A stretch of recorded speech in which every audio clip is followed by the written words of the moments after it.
കീഴ്ക്കോത്ത് എളേറ്റിൽ വട്ടോളി മാളിയേക്കൽ മുഹമ്മദ് തന്റെ ജീവിതം കാർഷിക വൃത്തിക്കായി മാറ്റിവെച്ചതാണ്.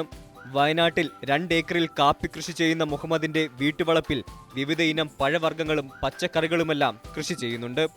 പതിറ്റാണ്ടുകൾ പഴക്കമുള്ള ഒരു നാരങ്ങ മരമാണ് ഇതിൽ പ്രധാനം. വർഷങ്ങളായി ഈ മരത്തിൽ നിന്ന് മധുരനാരങ്ങ ലഭിക്കുന്നുണ്ട്. എന്നാൽ ഈ വർഷം മരം നിറയെ നാരങ്ങയാണ്. നാരങ്ങയുടെ മധുരം തേടി നിരവധി പേരാണ് ഇവിടെ എത്തുന്നത്. ഇത് വർഷങ്ങളോളായിട്ടുള്ള ഒരു മരമാണ് എൻ്റെ വീട്ടിൽ. ഞാനൊക്കെ ചെറിയ കാലത്തുള്ളതായിരുന്നു. പക്ഷേ വ്യാപകമായിട്ട് കായ ഉണ്ടായാൽ കഴിഞ്ഞ കൊല്ലവും ഈ കൊല്ലവുമാണ്. ഇതിപ്പം നല്ല മധുരമുള്ള നല്ല ഈ ഒരു ജാതി കൊടക്ക് നാരങ്ങാണെന്ന് എനിക്ക് തോന്നുന്നത്. ഇങ്ങനെ നല്ലോണം പഴുത്ത് വരും. കഴിഞ്ഞ കൊല്ലവും ഈ കൊല്ലവുമാണ് കൂടുതൽ കായുണ്ട്. മറ്റെല്ലാ കൊല്ലവും 4, 5, 10 കായ ഉണ്ടാകുമായിരുന്നു. അത് വീണ് നേരം നമ്മൾ എടുക്കലായിരുന്നു.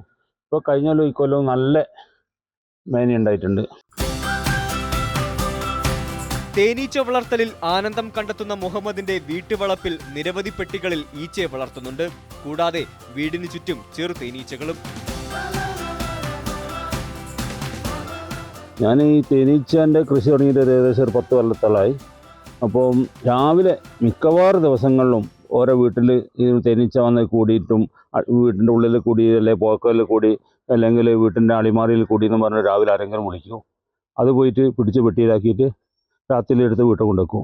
അങ്ങനത്തെ ഒരു 10-40 പെട്ടി എൻ്റെ കയ്യിലുണ്ട് ഇപ്പോൾ. പിന്നെ ഇത് സീസൺ ആകുമ്പോൾ, അതായത് റബ്ബറിൻ്റെ ഇല തൊയ്യുന്ന സമയമായി കഴിഞ്ഞാൽ ജനുവരി ലാസ്റ്റോടുകൂടി എസ്റ്റേറ്റിലേക്ക് മാറ്റും. എസ്റ്റേറ്റിൽ നിന്നാണ് നമ്മൾ കൂടുതൽ തേൻ കിട്ടുന്നത്. അത് കട്ടിപ്പാറ, പിന്നെ അതുപോലത്തെ പല എസ്റ്റേറ്റ് ഏരിയകളിലും റബ്ബർ തോട്ടങ്ങളുള്ള ഏരിയയിലേക്കാണ് നമ്മളിത് കൊണ്ടുപോകാറ്. അത്യാവശ്യം നല്ലൊരു തേന് എനിക്ക് എൻ്റെ പെട്ടിയിൽ നിന്ന് തന്നെ കിട്ടലുണ്ട്. ജാതി, ബട്ടർ, റംബൂട്ടാൻ തുടങ്ങിയവയെല്ലാം മുഹമ്മദിന്റെ വീട്ടുവളപ്പിലുണ്ട്.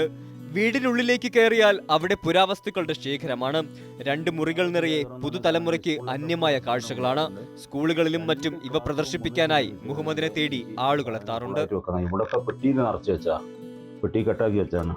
പിന്നെ 2 ഗ്ലാസ് പഴയ മഞ്ചൽ രോഗികൾ എടുത്തുകൊണ്ട് പോകാൻ, അതുപോലത്തെ 2 എണ്ണം ഉണ്ട്. ആനയുടെ തോട്ടി, കൊടാണി, അങ്ങനത്തെ ഒരുപാട് സാധനങ്ങൾ കംപ്ലീറ്റ് നിരത്തി വെക്കണമെങ്കിൽ 2 ക്ലാസ് റൂം വരെ ഞാൻ കൊണ്ടുപോകാറുണ്ട്. ഇവിടെയും ഒതുങ്ങുന്നില്ല മുഹമ്മദിന്റെ പ്രവർത്തനങ്ങൾ.